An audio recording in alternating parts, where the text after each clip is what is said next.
Olá, boa noite. Já estou dando um oizinho aqui, esperar um minutinho para o pessoal entrar. Já chamei o Thiago. Oiê. Oi, Ti. E aí, tudo bem? Tá me ouvindo bem? Eu te escuto. E você? Tô ouvindo bem. Que a gente está aqui, pronto. Tava colocando aqui para a gente poder conversar e conversar aqui com o pessoal. Prontinho. Estão conectados? Pronto, eu tô colocando aqui na minha frente, que é para a gente poder... Que é para eu poder ver, ver o pessoal. É isso aí, vai estar muito bom. Vamos. Como é que foi sua semana? Como é que foi de São João? Me conta das suas festas. Nossa Senhora, foi difícil encontrar uma comida aqui no São João, mas eu encontrei uma fogueira. Eu fui para a fogueira. Uma fogueira?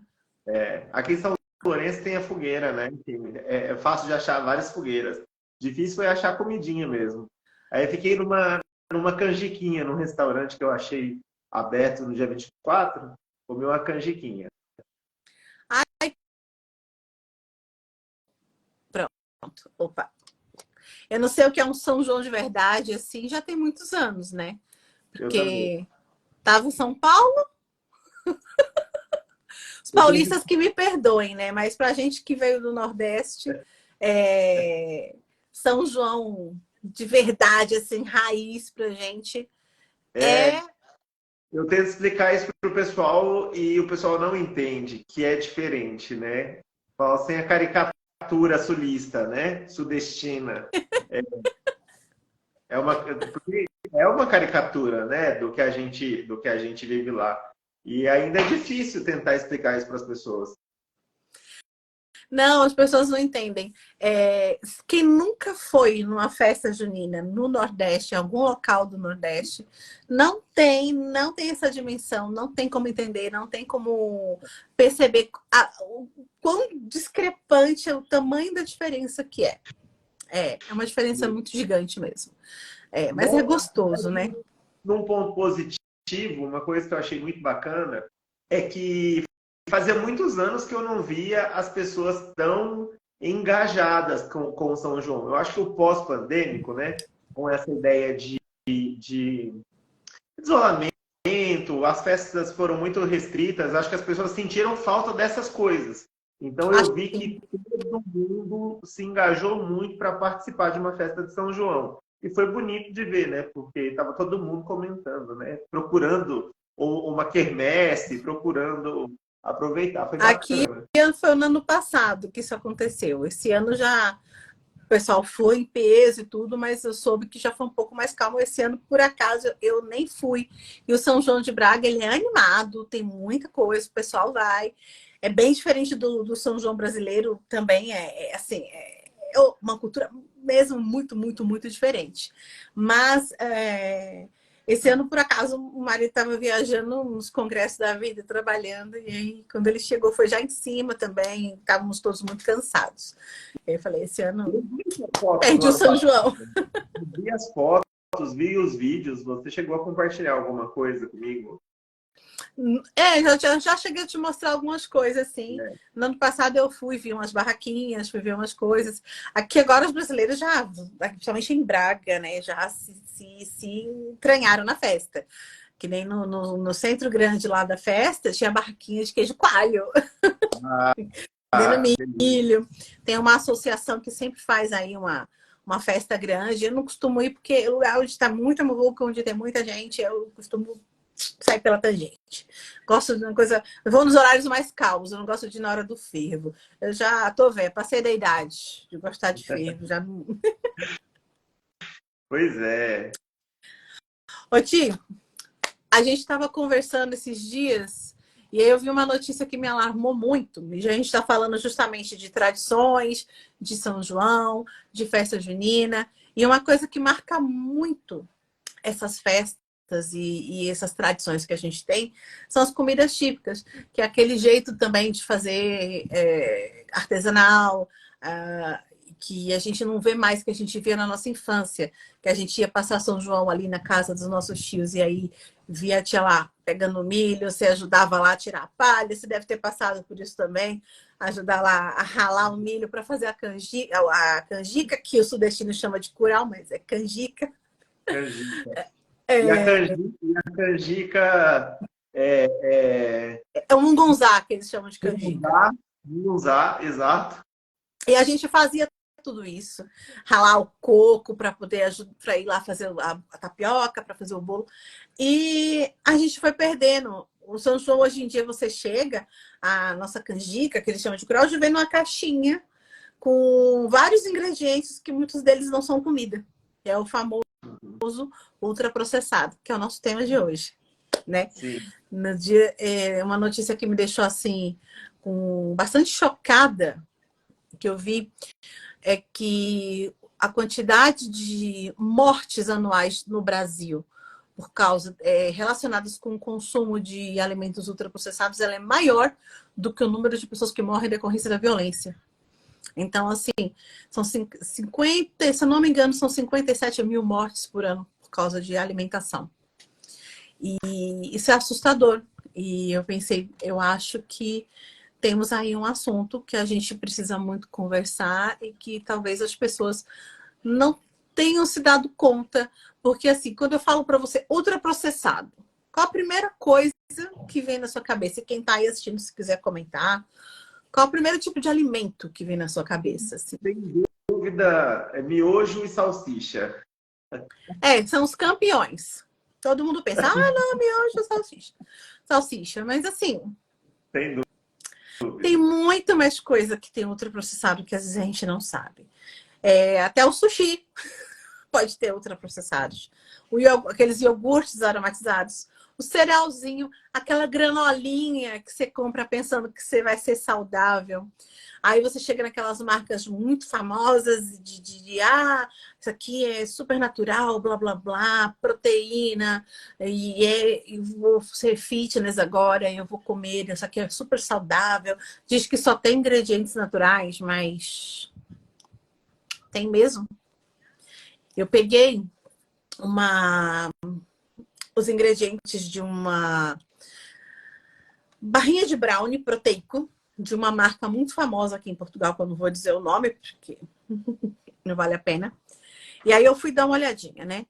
Muita gente vende, muitos blogueiros daqui da região, daqui de Portugal, são patrocinados por essa marca. Divulgam com códigos de desconto para uma vida mais saudável, para que você consumir menos açúcar, porque é mais rico em fibras, porque é mais rico em proteína. Aí eu fui dar uma espiadinha na lista de ingredientes. Aí você não tem cacau, pó de cacau ou cacau em pó. Você tem um preparado à base de cacau. São muitas palavras para descrever o ingrediente. O que já é uma primeira pista de que esse ingrediente não é um ingrediente realmente natural, que está ali na sua forma que ele deveria estar, ou seja, cacau em pó. Então, essa marca que é muito famosa, está presente em todos os supermercados, lojas de produtos naturais aqui em Portugal. Ela vende como sendo uma marca que vende saúde, ele vende produtos fitness, roupas, etc., e suplementos e alimentos, né? Eu acho que essa marca talvez tenha até no Brasil. Mas aqui ela é bastante famosa. Aí, preparado à base de cacau. E o que é esse preparado? Aqui é obrigado a dizer o que é. Aí, o primeiro ingrediente é açúcar. Aí, gordura de palma, totalmente hidrogenada. Está escrito totalmente hidrogenada. Cacau magro em pó e emulsionantes. Aí tem margarina, feita de gordura de palma, água, óleo de girassol, sal e emulsionantes e conservantes. Tem corantes, mais açúcar, porque além da pasta ter açúcar, tem mais açúcar na receita. Então, assim, cadê o brownie? O que é um brownie? Um brownie é chocolate em barra, ovos, farinha, que você pode usar uma farinha de trigo integral para ele ser um pouco mais saudável, para você pode misturar um pouco de um farelo de aveia para você ter ali mais umas fibras, umas nozes, e açúcar. Isso é um brownie. Então, assim, eu já estou te falando vários ingredientes que já foi muito mais do que a lista de ingredientes do brownie mesmo.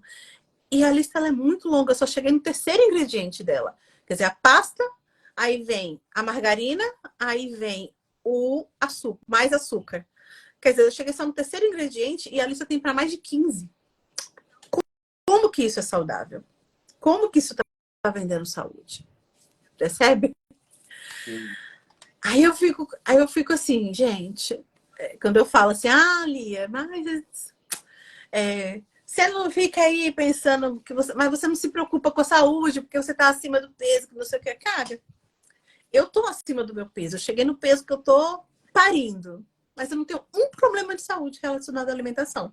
Eu não tenho colesterol alto, não tenho hipertensão, eu não sou diabética, não tenho nada. Porque eu me alimento bem. Então, a salsicha é o menor dos nossos problemas, sabe? A gente está entrando aqui numa chave de palavras, né, sobre a alimentação de ultraprocessados, mas quando a gente vai dividir isso aqui de forma simples, você já vê 1 milhão de outros problemas, né? Desinformação sobre nutrição, desinformação alimentar, como a necessidade das pessoas em relação ao tempo de produzir algo, levam elas para consumir um ultraprocessado, Claro. provavelmente por causa de uma rotina assombrosa de trabalho, algumas vezes porque ela não tem opção, né? Quando a gente vai falar de ultraprocessado, além de toda essa periculosidade que está na letrinha miúda dos ingredientes, a gente ainda tem todo esse universo de informação que também precisa ser discutido e talvez até mais, né? Do que a letrinha miúda, porque quando a gente tiver essa narrativa construída em relação a como as pessoas prestam atenção na sua alimentação, automaticamente a indústria tem que ser forçada, né? Se Você força usou a... agora uma expressão chave, prestar atenção na alimentação. Inclusive, ó, você está aí tomando a cerveja, alguém perguntou aqui, e a cervejinha? Essa questão do prestar alimentação na alimentação, a gente não é inocente, sabe que a vida é extremamente corrida e que recorrer a alimentos já prontos, ou meio que pré-preparados, ou mais rápidos e práticos de fazer, é uma tentação enorme. Aí eu lembro que quando eu era uma Fora jovem mãe, de dinheiro. eu era uma jovem mãe, cheia de ilusões, aí eu falava assim, ai, cada vez que você faz um miojo para seu filho, uma fada morre. Você já deve ter ouvido essa piada por aí. Que era uma piada. Eu usei isso. Mas, gente, aí eu fico pensando, pô, mas eu tenho uma vida, um privilégio que muita gente não tem. E graças a Deus, eu pude passar um tempo e me dedicar, principalmente na primeira infância dos meus filhos toda, a estar com eles. E são pouquíssimas mães que conseguem fazer isso. Eu não tinha tempo para fazer um macarrãozinho de verdade para meus filhos, mas eu sei que isso não é a realidade da maioria das pessoas. Então eu entendo aquela mãe que chega cansada, exausta, morta, e fala, tudo que eu queria hoje era fazer um miojo e que se virem. A minha mãe usou miojo de comfort food, né? Quando eu estava doentinha, era o miojo que ela dava. Era como se fosse uma recompensa pelo bem-estar, entendeu? Por aí. Eu lembro, quando eu era criança, a alegria da minha vida era quando minha mãe colocava guaraná na merendeira. Nossa! Porque aquilo era legal. Nossa, hoje a minha mãe botou guaraná e eu achava aquilo o máximo, mas ninguém tinha essa noção de hoje. E o nosso paladar não foi educado. Provavelmente a gente dessa geração dos 30 aos 40 anos, porque a gente cresceu comendo coisas que eles pensavam que não faziam problema. Porque ninguém falava, avisava que aquilo estava matando as pessoas e adoecendo.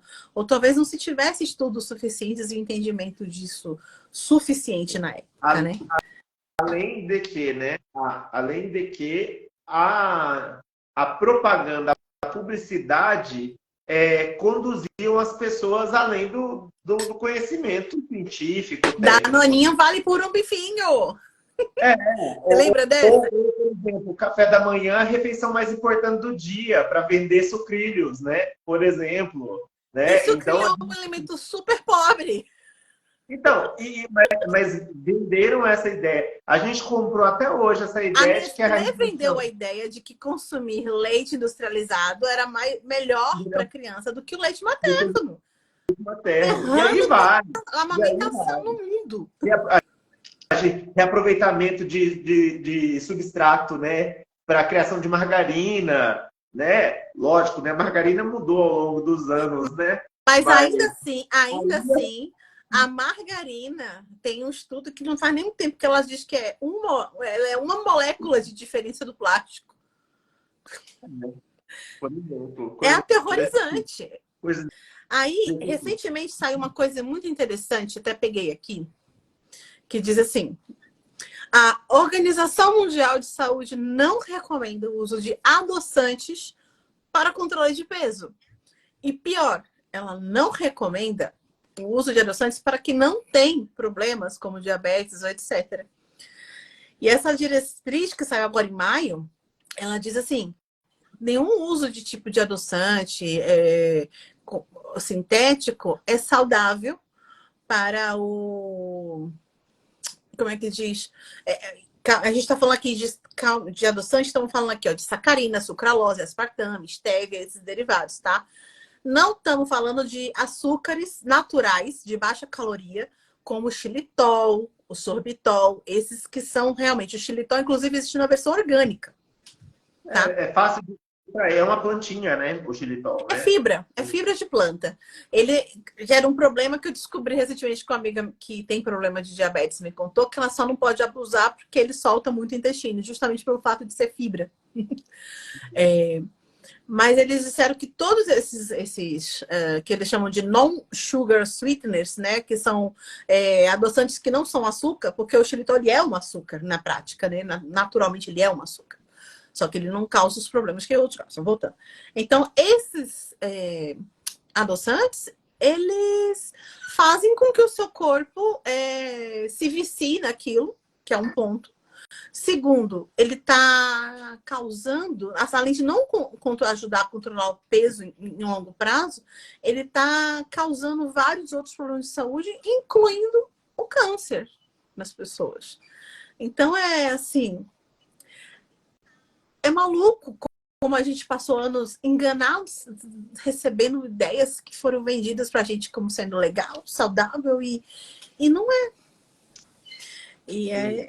Agora temos que correr atrás desse prejuízo e educar o paladar dos nossos filhos, né? Sim, educação e informação é a base, né, Lia? E a gente vê isso. Mesmo nós, né, que tivemos uma experiência ali, um contato com os estudos, com a gastronomia, né, a gente ainda vê muitas dúvidas dentro do universo gastronômico, né? Aquilo que pode, aquilo que não pode, como deve ser feito. E uma coisa que fica claro aqui para a gente, né, principalmente com quem está acostumado com a rotina do artesanal. Todas as práticas que a gente teve com essa expansão das tecnologias da década de 90, principalmente, o que a gente está percebendo agora é que aquilo que se fazia no passado era realmente o que funciona. Então, houve uma expansão absurda do conhecimento, né, das produções de alimento, como transgenia, né, como os alimentos transgênicos, como a questão do adoçante, né, que a gente hoje percebe que a gente precisa voltar para aquela ideia do alimento de vó, feito na panela, feito no fogo, feito Aquela com história, açúcar. né? É assim, na teoria, tudo muito bonito você falar, vamos descascar mais e desembalar menos. Mas a gente sabe que na vida prática das pessoas não é assim. Porque você não vai chegar para a pessoa pobre da periferia e falar assim, vai comer uma maçãzinha. Com que dinheiro? Olha o preço dos Cheetos. Exato. Você Olha chegou quanto num ponto custa um miojo. esse é um ponto absurdo.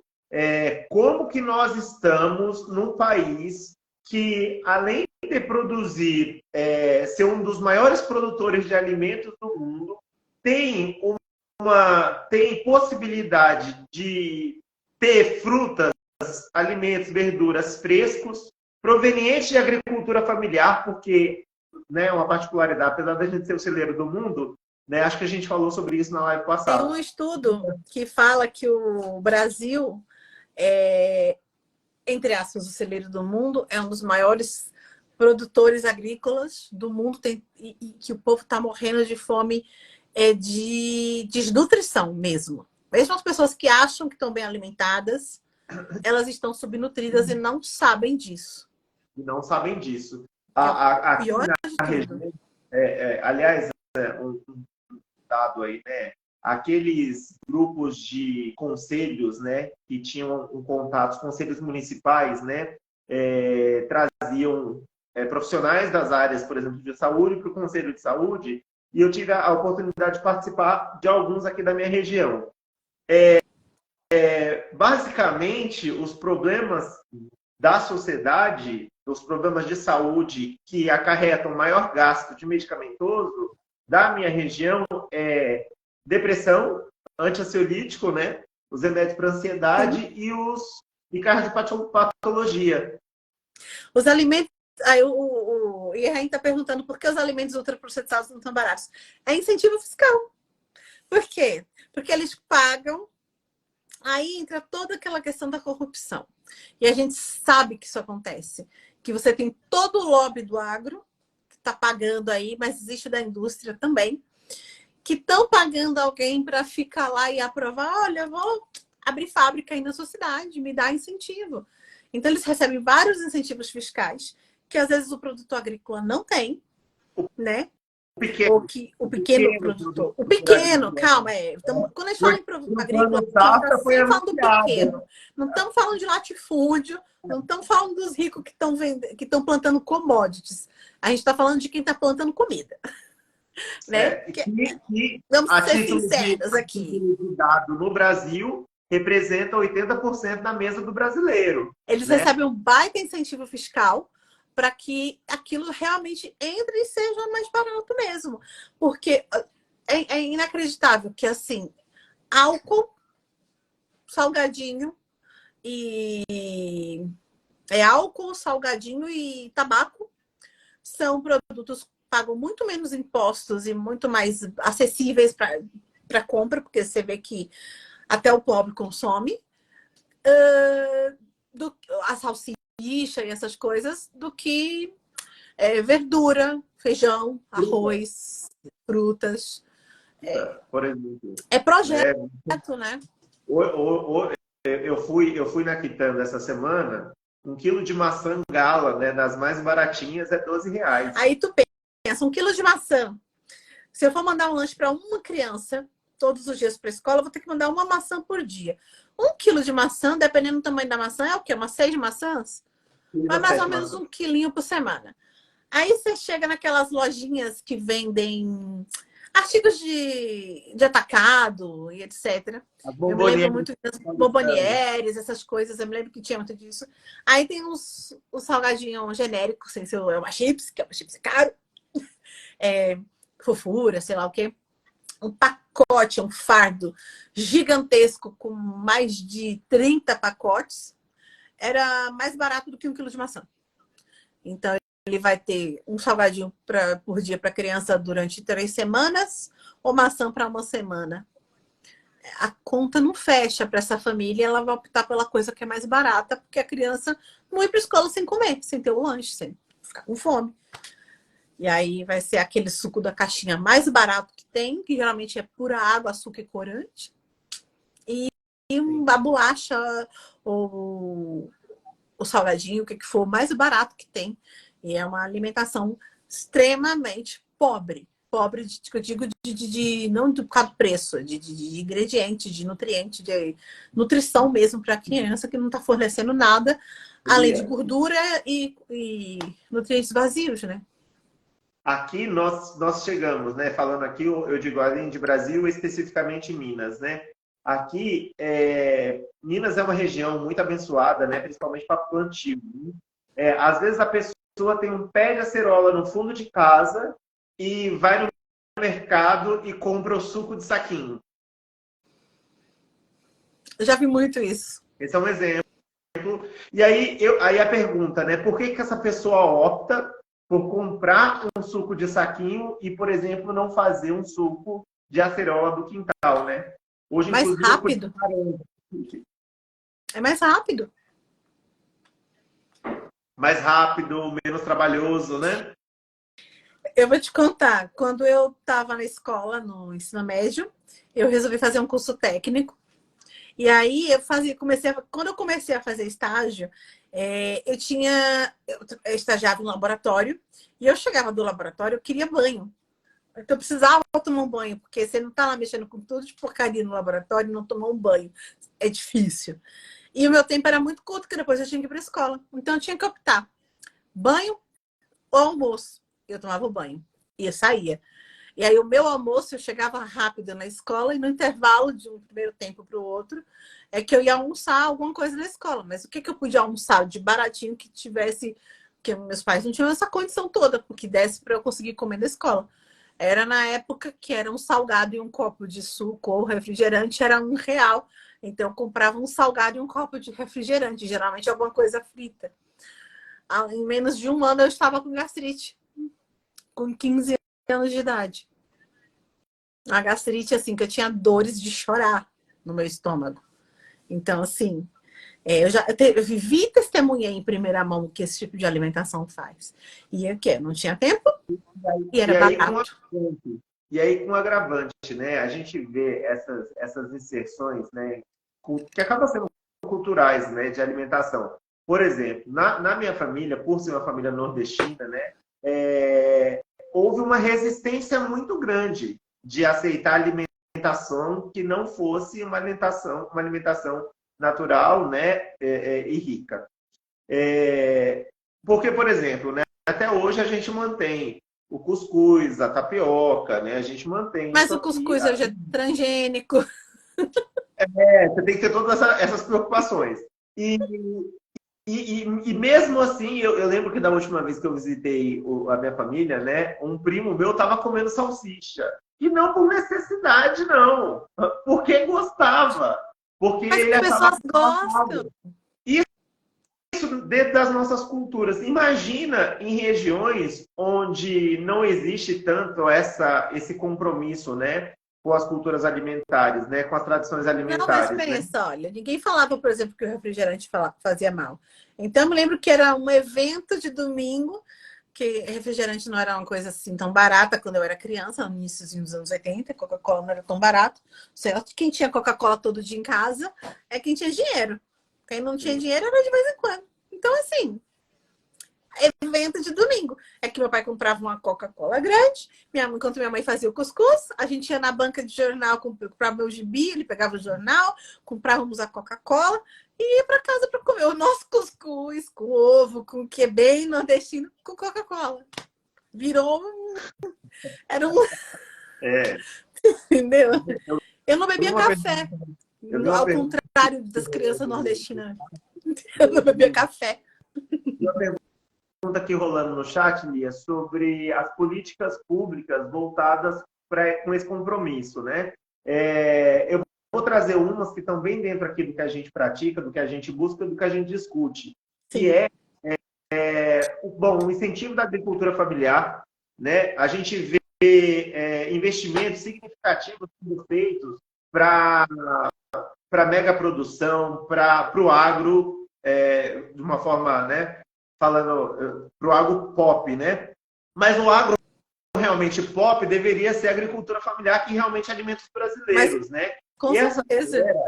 dificuldade significativa de conseguir investimentos públicos para poder, por exemplo, desenvolver as suas safras, desenvolverem até de estudo mesmo, até de acesso, até de informação.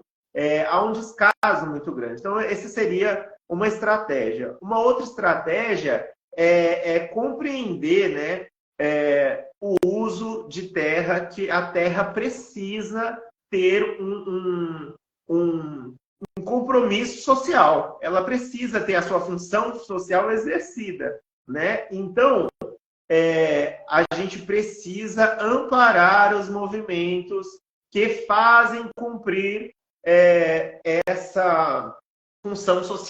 da terra, como, por exemplo, né, o MST. Né? Porque a gente fala sobre isso, sobre agricultura familiar o tempo todo, mas ninguém cita a importância do Criou-se MST. uma lenda criada pelo agro no Brasil de que a pequenos produtores e que a produção da agricultura familiar, e pior, a produção orgânica, que ela não é suficiente para alimentar. E foi a justificação que eles deram para o aumento do uso de pesticidas, de fertilizantes químicos e tudo isso que a gente já conhece. O Haddad, quando era prefeito em São Paulo, ele fez o seguinte: ele pegou todas as escolas que estavam sob o comando do município de São Paulo, da cidade de São Paulo, e colocou merenda orgânica em todas essas escolas. E aí ele chegou lá em Parelheiros, com os pequenos produtores e agricultores familiares, falou: olha, eu vou comprar toda a sua produção e você vai entregar nas escolas para os merendeiros fazerem a comida. E aquilo foi incrível. E aí a população olha e fala: olha lá o cirandeiro iludido, achando que isso vai resolver alguma coisa. Estava resolvendo, e estava empregando gente, e estava fazendo dinheiro circular naquelas comunidades mais pobres também. E de quebra ainda dando uma comida melhor para as crianças na escola pública. Abrir aqueles entornos da cidade de São Paulo, principalmente dessas grandes metrópoles, né? Para o cultivo, né? Orgânico. O que ele fez ali dá para ampliar em larga escala em várias cidades do país, ao longo do país. Porque o Brasil tem terra produtiva de rodo.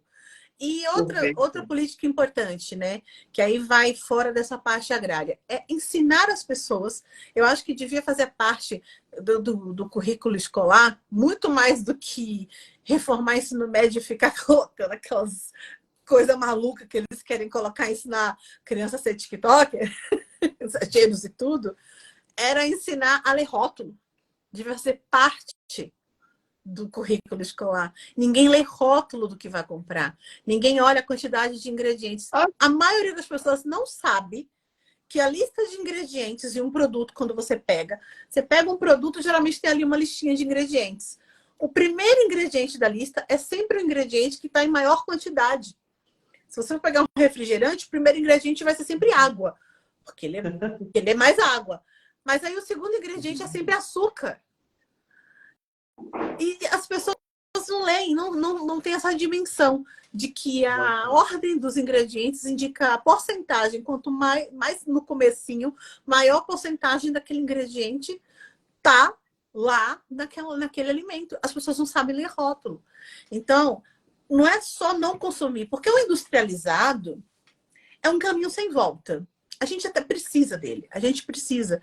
Não vamos ser iludidos aqui e dizer assim: mas você está aí demonizando tudo, tá cheio de coisa industrializada que não. Mas não é o industrializado que é mal, é o ultraprocessado. Exato, perfeito. Inclusive, falando de TikTok, né, tem muitas nutris aí que eu vejo no Instagram, que eu vejo nas redes sociais, que vão para o mercado e mostram a diferença. Pegam 2 pacotes ali de pão de forma. Fantástico, fantástico. Pão de forma com 14 ingredientes, esse é um com 4. Por quê?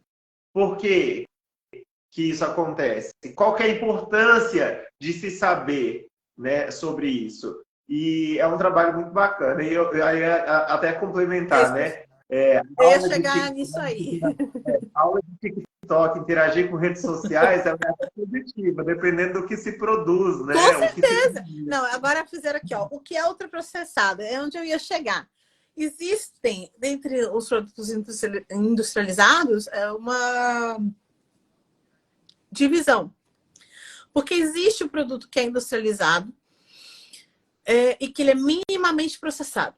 Aí você tem aí, por exemplo, o arroz, o macarrão, alguns vegetais que são... Por exemplo, eu gosto muito de comprar vegetal congelado, porque ele sai da fazenda, eles só tiram dali e eles são ultracongelados, sofrem um processo de congelamento muito rápido, que esse processo de ultracongelamento faz com que ele não perca nutrientes.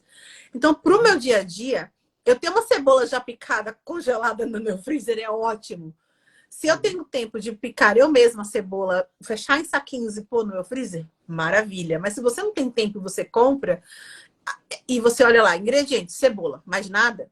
Perfeito, tudo bem, porque às vezes a gente precisa dessa praticidade no dia a dia. E esse é o minimamente processado. São os óleos, os azeites, né? Que são só extraídos. A manteiga, porque ela é só creme batido. Uma boa manteiga, ela tem que ter creme de leite e sal. Se ela tiver mais do que esses dois ingredientes, ela já não é uma boa manteiga. Já é uma manteiga que você deve evitar. Normalmente, além dos conservantes, você tem o Corante. colorante. E aí vamos os alimentos processados. O que é um alimento processado? É um alimento in natura que sofreu alguma adição, né? Aí você tem a manteiga que é com sal, porque dizer manteiga sem sal, ela é no minimamente processada, porque ela é só o creme de leite batido. Mas se ela já tem sal, aí ela já entra no processado, porque ela foi processada e adicionada alguma coisa, né? Aí você tem ali os queijos, a fruta em conserva ou em calda, os pães artesanais, tudo aquilo que foi feito, apesar de ser feito com poucos ingredientes, etc., mas pronto, que é o produto processado, industrializado, e que, vou dar um exemplo, tem um nacho, sabe, tipo Doritos, que eu compro aqui, biológico, e o ingrediente dele é milho, farinha de milho, água e sal. E é só isso. E aí você vai pegar o Dorito, mesmo aquele sabor mais natural, que é aquele. E você vai olhar, tem uma quantidade enorme de ingredientes. Então, assim, porque ele tem glutamato monossódico, realçador de sabor, que é o realçador de sabor. Você tem mais teor de sódio mais alto, você tem gordura hidrogenada, corantes adicionados. E o corante é um perigo. As pessoas não têm ideia do perigo que é, porque elas não sabem diferenciar quando um corante ele é natural ou não é. Porque tudo que você vê lá assim, que caroteno, legal. Curcumina, porque vem da cúrcuma, não é um problema, porque são todos corantes, são os corantes, a cochonilha, a própria cochonilha, a famosa cochonilha, não é vegana, mas pelo menos ela é natural.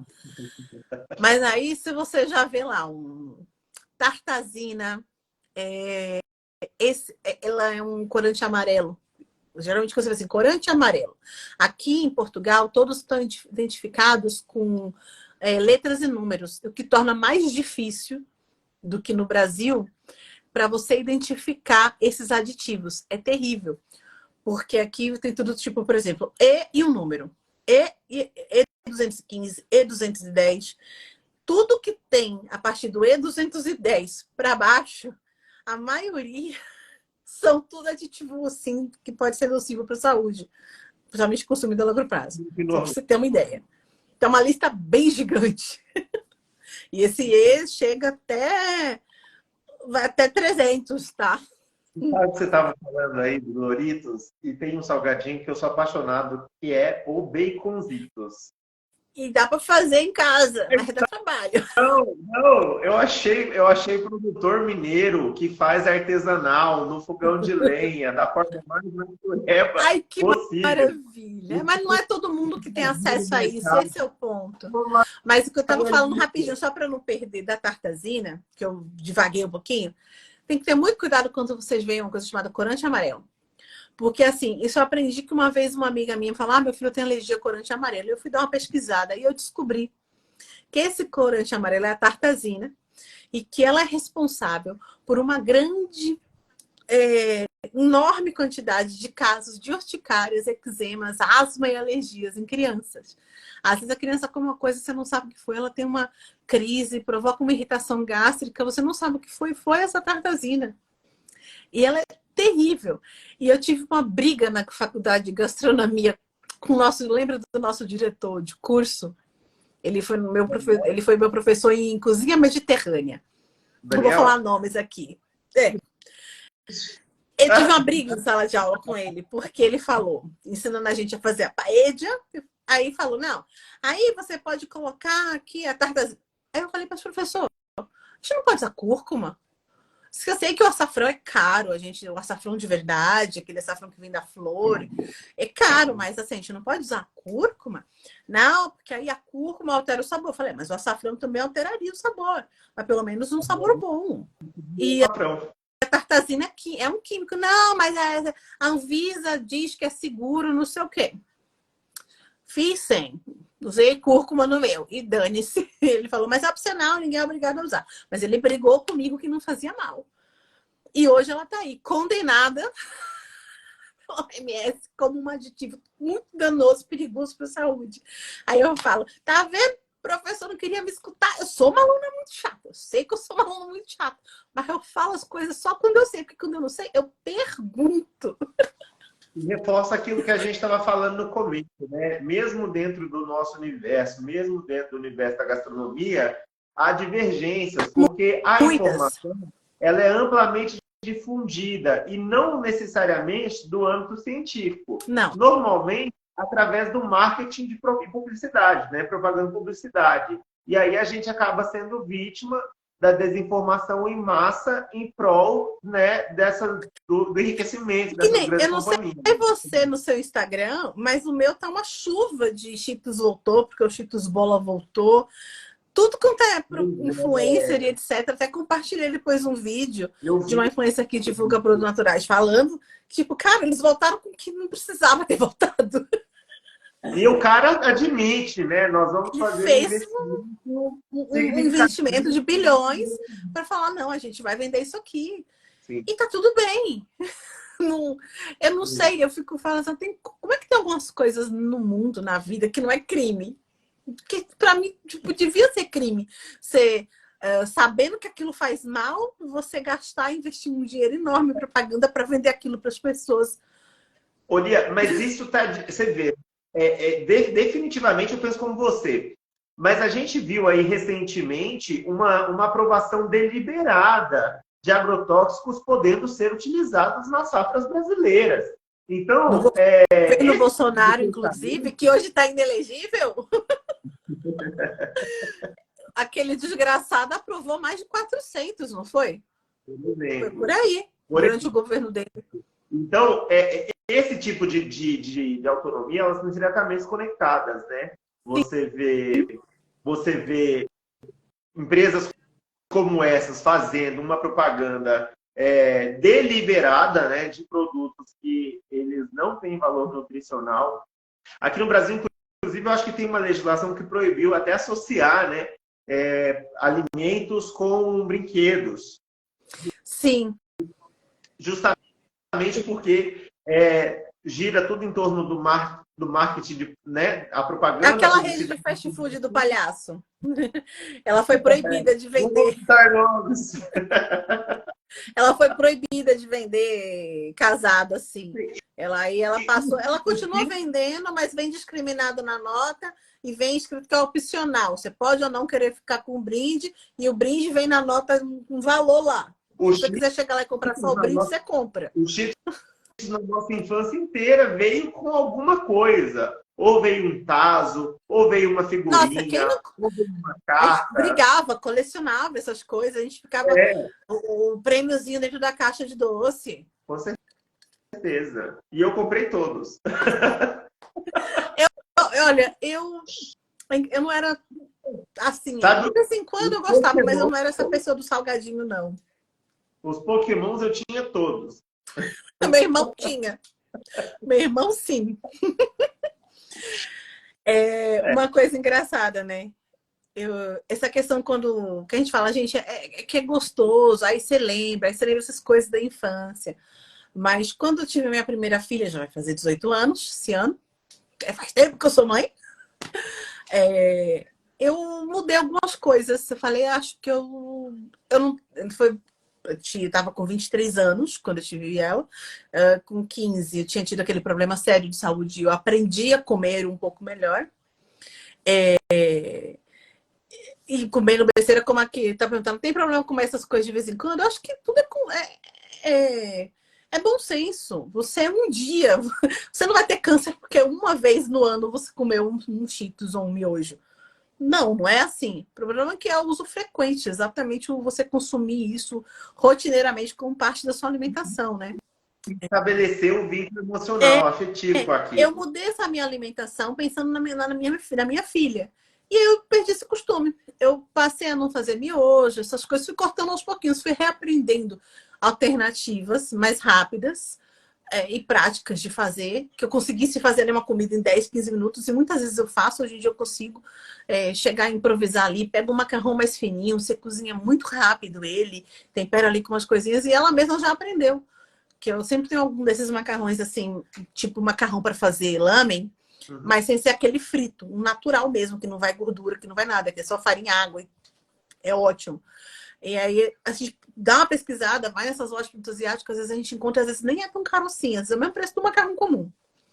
E aí é bom ter em casa, que é um quebra-galho para você, um cabelinho de anjo, para você ter ali que você cozinha bem rapidinho, junta um temperinho, uma verdurinha, já fica legal. São as formas práticas que você consegue para você ter essa pressa do dia a dia, que às vezes precisa também. E aí, uma vez, anos depois que eu mudei tudo isso, aí quando eu estava grávida, acho que da minha segunda ou foi da minha terceira filha, eu tive vontade de comer miojo. Nada, eu fiquei com a vontade de comer miojo. Aí eu fiquei, pô, eu não me recuso, não vou. Aí acabei rendendo, comprei. Cheguei em casa, preparei, que eu dei a primeira garfada, não entrou. É muito ruim. O paladar da gente se acostuma com essas coisas e começa a achar gostoso. Mas quando você desacostuma, você não consegue aguentar nem o cheiro. É impressionante. Tem esse vínculo afetivo, né, que a gente tem com essas coisas por causa dessas circunstâncias, como eu dei o exemplo. Eu consegui, graças a Deus, me livrar pelo jeito, porque até o cheiro me incomoda. Como eu dei o exemplo de quando a minha mãe me deu hoje, quando eu estava doente, como comfort food. Então, isso me cria uma memória afetiva, né? E a gente tem isso. E de tal forma, né, que hoje as pessoas... Por exemplo, né, lógico, aqui eu como sim, eu como hoje porque eu tenho essa referência do infantil, do paladar infantil. Bateu uma gripezinha, não tenha dúvida, vou repetir. Mas já fui mais raiz, ficar doente era sopa. Então, uma coisa que eu não fez parte da minha infância e que eu não tenho essa mesma narrativa afetiva que a sociedade tem é o hambúrguer do palhaço. Esse sim. Esse eu não tenho também. Graça. Esse sim, eu não vejo gosto, eu não sinto gosto, eu não acho que é gostoso, mas você vê que existe ali um vínculo afetivo que as pessoas desenvolvem. Tem sim. Fazendo um link, né, do que a gente está falando, hoje eu estava preparando uns presentes, né, que uma empresa contratou aqui com a gente, só que a equipe dessa empresa é essencialmente jovem. Jovem que eu digo assim, 20 anos. É uma galera de 20 anos. Hã? Os bebês. Os bebês. E aí ele já é um cliente recorrente nosso aqui, e ele falou assim, olha, Thiago, eu quero este produto, esse produto, esse produto. Eu falei, olha, posso dar minha sugestão, né, com a experiência, né? Por mais que você goste desses produtos, eu não acredito que a sua equipe, pela idade, pelas experiências, pela região que mora, eles vão fazer um aproveitamento disso, porque a pessoa ela não tem aquela mesma relação afetiva ou a mesma complexidade do paladar para apreciar determinados produtos. E aí eu estou falando, por exemplo, de queijos extra-maturados, de charcutaria extra-maturada, copa, salame, vinho, por exemplo, com maturação em madeira de 24 meses. E eu falei para ele, é muito legal que você esteja disposto a oferecer a alta gastronomia para os seus colaboradores. Mas como a gente aqui está falando de presente, né? Vamos garantir uma experiência para essa pessoa. Vamos focar em pegar aquilo que eles consomem no dia a dia, mas mostrar a diferença da qualidade. Por exemplo, de uma goiabada do supermercado para uma goiabada artesanal feita numa região que tem registro de patrimônio cultural e material, por exemplo. Vamos pegar uma manteiga, essa galera consome margarina em casa e talvez a manteiga. Mas vamos pegar... a margarina ela é uma ilusão, ela é outro produto que foi vendido como saudável, porque é amiga do coração, aquela marca famosa vende da Associação de Cardiologia à prova, porque ela é amiga do coração. Por exemplo, né? E aí a gente montou uma cesta ressignificando produtos que são do convívio dessas pessoas, que têm sim uma memória afetiva, mas que exaltam a qualidade do artesanal. Que Claro. automaticamente ela já vem com todo esse diferencial de qualidade, que sem os conservantes artificiais, né, que tem um impacto social, cultural, ambiental, né, que tem muito mais sabor, porque são produtos frescos, né? A gente tem aqui, eu estou vendo aqui um pesto, né, de produção de agricultura familiar. Sim. Resumindo, né? Você vai chegar para aquela galera dos 20 anos e vai dar um produto que o paladar deles vai reconhecer. Não adianta você dar uma coisa também que aquele paladar ainda não foi, porque o nosso paladar às vezes precisa realmente ser acostumado para aprender a aproveitar e gostar dessas coisas, né? Ressignificar a memória afetiva que a gente tem sobre o alimento. Tem alguma pergunta aí, Lia? É verdade que o hambúrguer do palhaço não apodrece. Você sabe que foi feito em mais de um lugar, mais de uma pessoa, não foi só uma pessoa que fez. Acho que já teve algumas pessoas que fizeram isso, que a pessoa, que o primeiro, depois que o primeiro fez, outros querem copiar.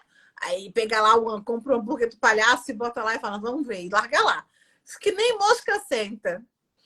Tem uma hamburgueria dessa do palhaço aqui no centro de Braga, e eu percebo que quando cai comida, coisa no chão, eu vejo que os pombos não pegam. Eu já reparei isso. Você sabe que o Então, hambúrguer da coroa... o que ele está porque tem- falando, ó, o que acontece dentro do corpo? Acontece o que acontece com o milho.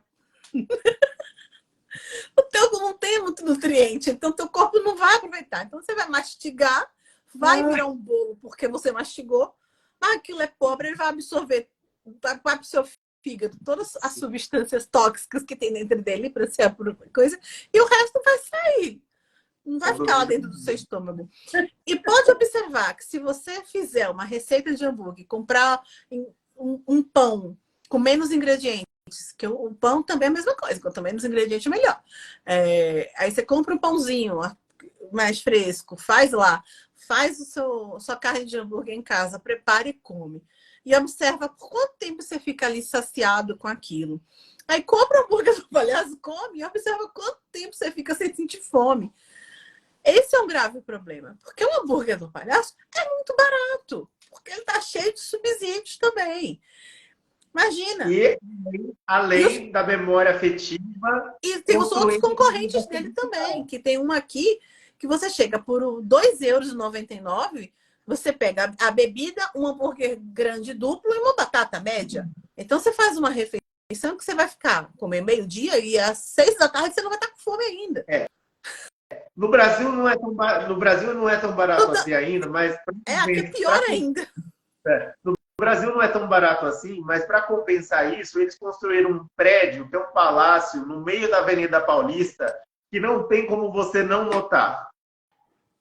Meu Deus. Você lembra eu tô aquele aqui, prédio? gente, a gente tá falando de ultraprocessado, de etc. Eu tô tomando chazinho. Eu tô toda hora com canudinho aqui, hoje eu tô de chá. Tá muito calor aqui, então eu tô no chá gelado. Hã? Tem aromatizante? Não, é chá de verdade. Ó, Tem limão. o aromatizante dele é limão. Que eu peguei o limão, espremi e botei. Eu tô trocando você hoje com a cerveja.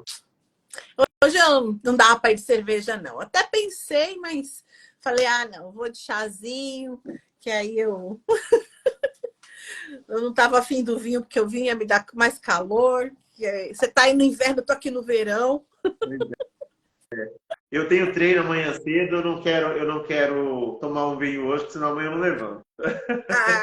A cerveja, no caso aí, é mais leve, né? Teu alcoólico é menor. Minha garrafa é menor também. Mas eu abro a garrafa de vinho aqui, ela fica. Não tomo inteira, não. Eu vou tomando ao longo de alguns dias. Um copo hoje, um copo amanhã. Essa maturidade um dia. Não, assim, eu nem aguento. Eu sozinha não aguento. E assim, se for eu e o Chico, se for fim de semana, eu e o marido, aí a gente pode, porque aí dá 2 taças para cada um. Então tá ok, tá fixe. Capiche? Tá legal, tá ok. É sotaque gringo. Sotaque gringo. Tô tugando. Quer perguntar para a galera aí alguma coisa? Nós temos mais 5 minutinhos. Estamos perto. É assim, resumo dessa história toda, né? Que é legal para as pessoas. Olá, Deisimar, bem-vindo, boa noite. Gente, depois a live vai ficar gravada, tá? E vocês podem voltar e assistir, podem compartilhar, mandar para os seus amigos se vocês tiverem achado essa conversa interessante. A batata frita pré-pronta, maravilha. Ela tem o mesmo problema da batata frita do hambúrguer do palhaço. O que eles fazem? O problema da batata frita, que é mesmo que ela seja batata, você vê as coisinhas da batata lá, ela passa por um processo industrial, que ela aí é o que a gente estava falando da diferença entre o minimamente processado, o processado e o ultraprocessado. Porque ele não recebe só a adição de sal ou de gordura, né? Quando ela é pré-frita, ela passa por um banho com um monte de aditivos químicos para aumentar a durabilidade dela, para que ela fique mais crocante, para que ela dure mais tempo também e para que ela seja mais viciante. Porque esses aditivos, além de tudo, eles são altamente viciantes. Eles enviam mensagens para o teu córtex cerebral para dizer que aquele alimento é muito saboroso. E o açúcar, o álcool e esses aditivos têm o mesmo poder de viciar. O glutamato monossódico ele é altamente viciante. E ele está presente em muitos produtos. A gordura hidrogenada, que é a famosa gordura trans, ela faz isso com o nosso cérebro. Ela diz, legal, isso é muito gostoso, quero mais, quero mais. Porque ela ativa a seção de recompensa do nosso cérebro muito rápido. Esses aditivos que vão nessa batata, mesmo que você compre ela, beleza, congeladinha ou frita em casa, mas se você for olhar a lista de ingredientes dela, não tem só batata ali. Se fosse só uma batata pré-frita, que é só batata e óleo, seria uma maravilha, mas não é. Ela tá cheia de aditivos. Então, quando você levou aquilo para casa, em vez de cortar a batata e fritar, você levou junto um monte de aditivos. E tem aqueles que são os famosos biscoito, que não é batata, como aquela Pringles, que a Pringles não é batata. É um pó de batata, que é um biscoito sabor batata, né? Tem aquele formatinho, que lembra batata chips. E elas passam, geralmente essas batatas industriais, não são todas. Existe hoje no mercado, se você olhar, algumas batatas chips, que se você olhar é só batata, sal e óleo. Essa batata, assim, é fritura, gente, não é legal tá consumindo sempre. Mas é melhor, se você for quiser pisar o pé na jaca e comer uma besteira, comer uma dessas, do que essas famosas da Delma Chips e essas outras famosas que a gente já conhece, ou a batata do palhaço. É isso. Quando você quer enfiar o pé na jaca, né? Uma batata dessa, um bacon, cheddar. Às vezes vale a pena esperar um pouquinho, juntar um dinheirinho, comprar uma coisa que vai custar até um pouquinho a mais, mas você vai comer sem culpa e enfiar o pé na jaca feliz, pelo menos, e uma coisa que é gostosa, né? É isso, gente, ó. Leiam o rótulo, tá? Não esqueçam, quanto mais ingredientes, pior o produto. E tenham em mente que a saúde ela começa pela boca. E incentivo também a cultura artesanal, né? O produto artesanal, agricultura familiar. Sempre que for possível. Né? Sempre que for possível. Tanto na desenvoltura do alimento, quanto na desenvoltura social e econômica. Isso. Gente, obrigada pela audiência. Beijo grande. Até a próxima. Tchau, tchau.